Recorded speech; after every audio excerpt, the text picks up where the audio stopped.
Good morning, guys. Hi. So I want to make a testimony video about Texas before I go in and start work, because I am completely in awe of what God has done and how everything has turned out. And I don't want to type the whole thing because it's pretty much a book. So I'm going to do it. I'm going to just do it, even though I don't like video, but I'm going to do it anyway. So y'all bear with me. Okay. So I had a pull for Texas for a long time now. I have never visited Texas. I do not have any friends in Texas. I do not have any family in Texas. I don't know anything about Texas. Have never been here before. But the Lord will plant a seed in your heart, and you don't know what exactly this seed is for. But see, over time, it'll be watered by people that He's going to bring into your realm of influence and your atmosphere. So with the whole Texas seed, I had been thinking, all right, well, when I turn 50 in about 6 years, I'm going to go ahead and go down to Texas and start over. And, I don't know what I had planned, because it doesn't even matter. That's not important. I'm not going to take your time. So when this whole COVID thing happened, I had started having a couple of more dreams about Texas, even though I didn't know anything apart from what was in King of the Hill and Diane and these different people had told me about Texas.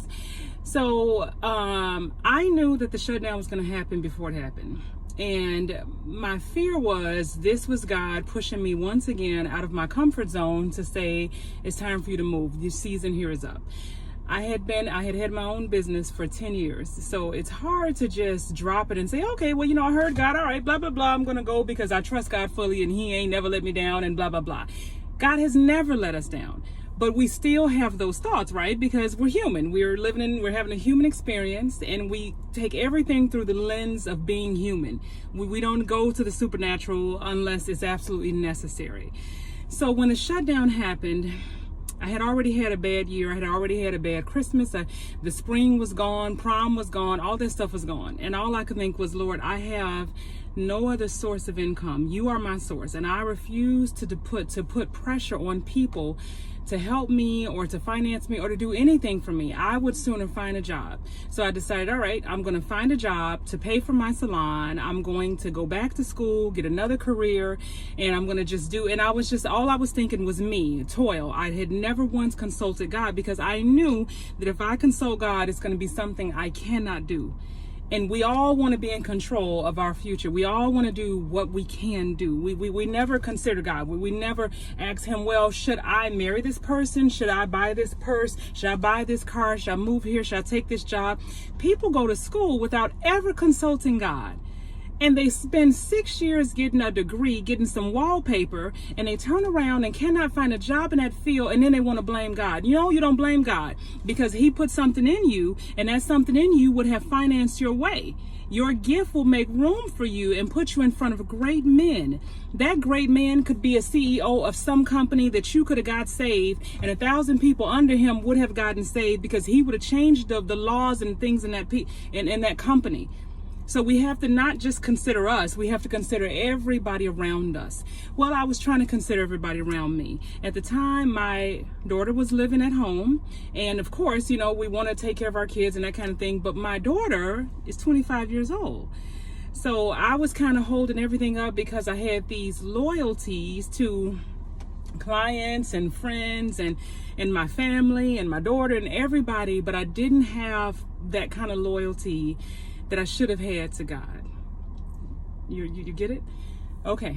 So when things started to get really bad, I talked about it on Facebook, because you can't help but vent. You have to tell somebody, and I had been talking to people, and they were kind of, oh, it's going to be fine. Everything's going to be okay. They would send me $20 here and there. But how many of y'all know when you have a business and you have other bills, $20 is not going to do it?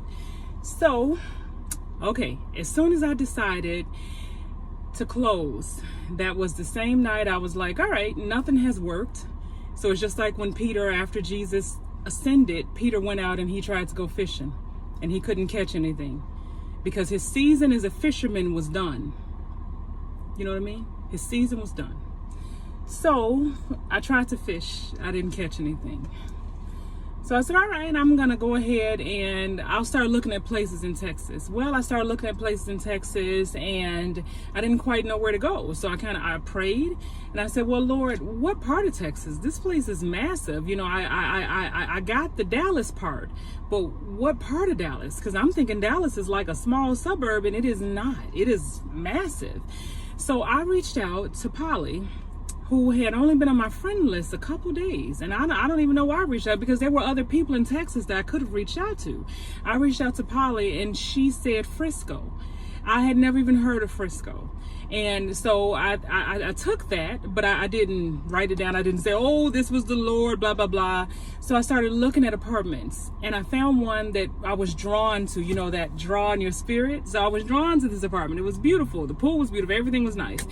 And it was in my price range and everything. And I reached out and I talked to the girl and she sent me pictures of the place. I still have not been to Texas. And it happened to be in Frisco. You see how God will he will give you something. It's always in seed form. And the watering comes through the word and from what other people have said and what you may have run into and that kind of thing. So you have to take that, okay? And so I said, well, this is it.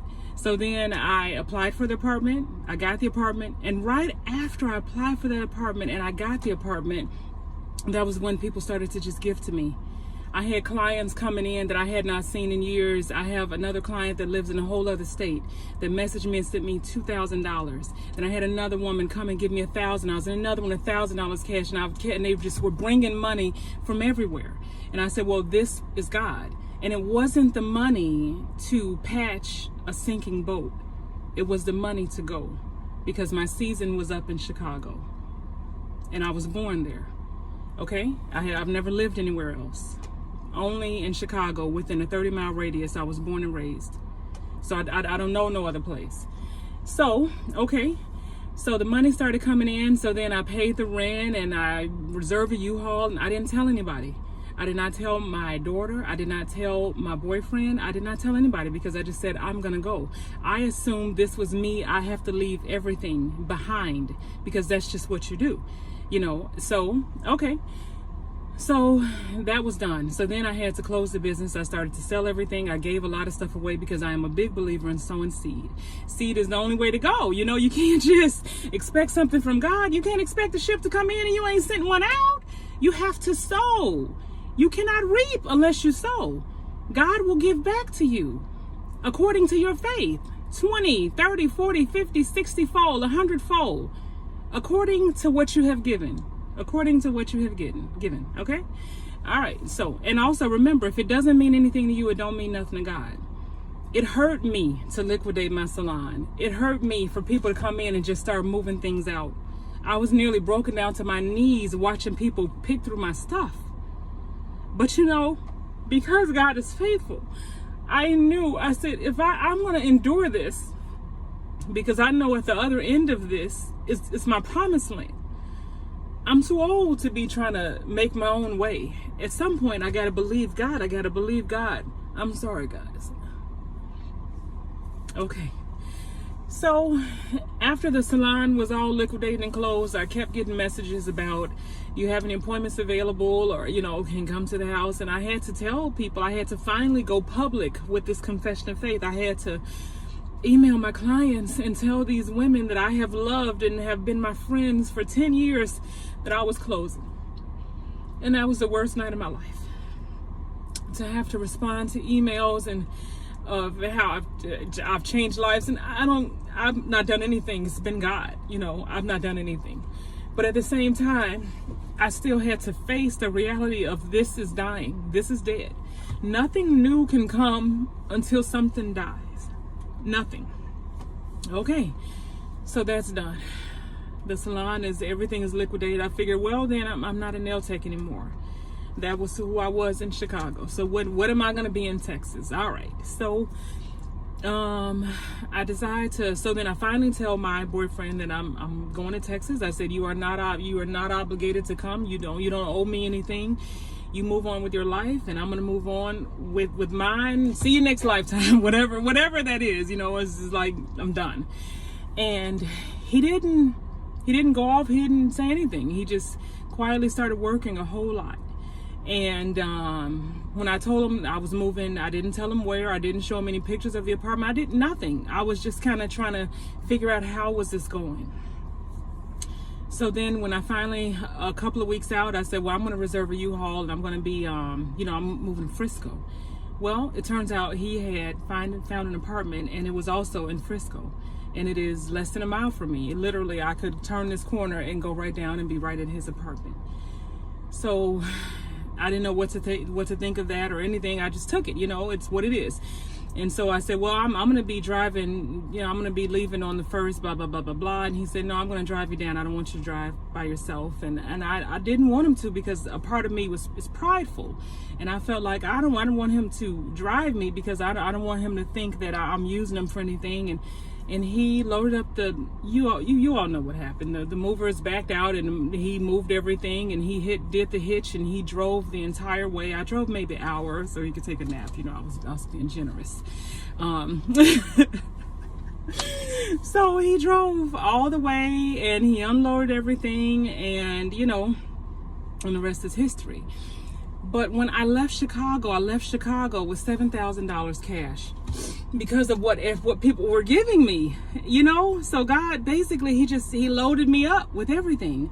And so moving is expensive. So when I paid the bills and I paid the rent, I paid the U-Haul and all this kind of stuff, and I got down here, I had $7,000. Well, now I'm trying to figure out, well, now what am I supposed to do? I can't live off of what is left. And so I had already applied for the unemployment benefits in Chicago, and I got declined. I kept getting declined because I worked for myself. They don't care about folks that work for themselves. So, so I applied for those benefits. Well, I was here a week, and I woke up one day, and there was over $8,500 in my checking account. A new deposit of like 88 something. I don't even know what it was, but it was over $8,000. I like to fell out the bed, y'all. I didn't know where it came from. It was unemployment. When I filled out, I said, I want back payment too. The people had to give me back payment. When the thief is found, he must repay, right? So you don't just let the devil have your stuff. When the thief is found, you make them pay back. So I had to I lost my business. I understand it was a God thing. But at the same time, because of the actions of the state, I lost my business. You see what I mean? So therefore, they had to repay me. So the back pay came. And so the back pay on top of that, and the other money that people had given me when I was moving, that was the money. Within 30 days, over $20,000. And so when I saw the $8,000, I knew I was to restart business.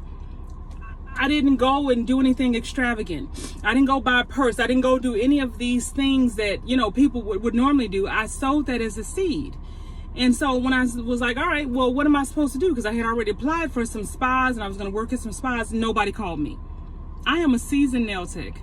I am the best natural nail tech there is out there. God bless my hands. And so nobody calling me said that God did not any longer, he didn't want me to be in Babylon anymore.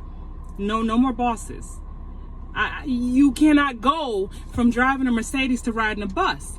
Once you have a Mercedes, you stay there. I had my own business. For me to go back down meant, okay, now I'm not trusting God. You see what I mean? So nobody called me. Okay, fine. So then I'm on Facebook. As you know, I'm always on Facebook for some reason. And I go to Facebook Marketplace, and I kept seeing this salon suite, the same salon suite over and over again. And I was like, I'm going to just go look. I don't plan on doing anything. I'm just going to go look. And I went to look, and this guy, I had already sent him my information, told him my name, where I was coming from, what I was doing, blah, blah, blah. And he said, all right, fine, you come, blah, blah, blah. And I don't normally rent to people who don't have a clientele. I don't care what you're talking about, because if God sent me, I don't care what you're saying. God's word is final, right? You don't allow people to tell you, what did God say? Okay, so I go see it. And I saw the first room, and I liked it. It was good. And then I went around, I saw a couple more places, and I got back to the first room, and I took it. And he said he had already researched me, and even though I didn't have clients, he was going to give the place to me.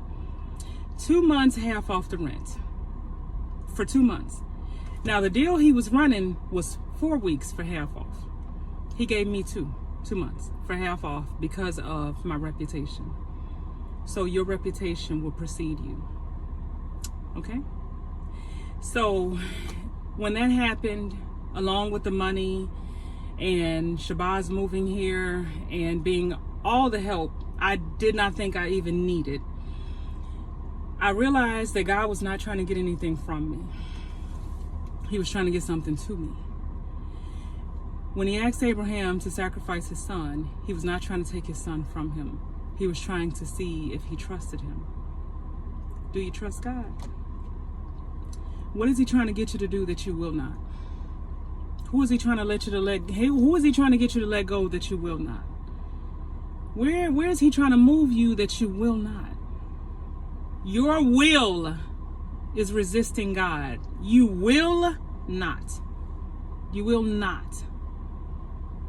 And God is saying, if you just adhere to my will, I'll take care of you. I left Chicago with $7,000. And within a few months, I had close to 20 to start a business. And here today, I am headed to take my first client in Frisco. I am not concerned about not having appointments booked yet or any of those things. God will continue. I'm not going to put pressure on people, because when you put pressure on people, you're disappointed because people will let you down. They're not your God. God is your source. When you put pressure on God, he has to come through. He said, remind me of my word. He is my source. I cannot fail. I cannot fail. Even if I decided to sit home for the rest of my life, I could not fail. Because I've never seen a righteous forsaken nor his seed go begging bread. At some point, we have to believe the scripture. You know, we love to post them and we love to spit them out just like a parrot, just over and over again. But has it become Rhema? Are you believing God? Are you still sick? Are you still broke? Are you still without a job? Are you still trying to figure out what to do tomorrow? If he cares for the sparrows, what is it that he would care for somebody that he made in his own image? A little God. He took a piece of him and put it inside of flesh, and you are a product of that. Now, who you believe? Do you believe the world, or do you believe what God has told you to do? You know, I'm nobody special. I'm nobody different. I'm not different than anybody else. God is no respecter of person. What he did for me, he will do for you, and he'll do for anybody else. But the thing is, he will step over 10,000 men to get to one man that has some faith. No, I'm not scared about tomorrow. None of this stuff bothers me. None of it bothers me, because I know that God is already there. I'm not going to keep you too long. It's been 17 minutes and 51 seconds, and you guys know I am long-winded. I just wanted to make this video because I felt led to, number one, and I want to get the testimony out. I'm not bragging because I have nothing. I am not anybody. I'm nothing aside from God. Aside from God, I'm just some trash. Okay, just go on and throw me in the dumpster back there. I'm just some trash. Aside from God, I am nothing. But with the Lord, I can do all things. I want to share the testimony because the testimony will encourage you to go ahead and step out on faith. Peter stepped out of the boat and he was walking on water. Nobody had ever done that except for Jesus. And the moment he began to look at the circumstances, the people behind him talking trash, the stuff on the side, the fishes jumping up, all kinds of crap happening. The moment he started to look at the circumstances, that's when he began to sink. Don't look at the circumstance. I don't care about no pandemic. I don't care about what's going on. I don't care about folks masked up, everybody scared to talk to people. That's not you. That's not who we are. We belong to Christ. Our kingdom is not even here. That stuff can't live on you. It doesn't matter. Let the world deal with their stuff. You do kingdom stuff. God does his best work in the midst of a famine. He does his best work. Whenever you look in the Bible, whenever there was a famine, God folks were still doing stuff.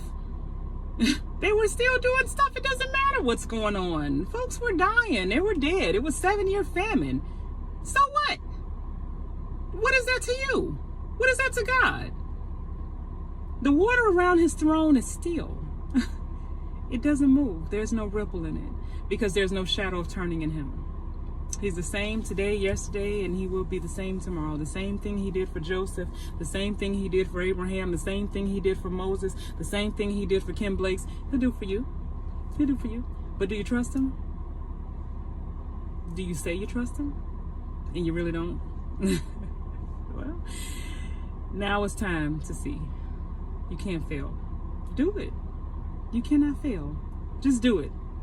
Thank you for listening. I'm done. I'm going to cut it off because I could talk another hour. I'm going to cut it off. All right? You guys enjoy your day. Thank you.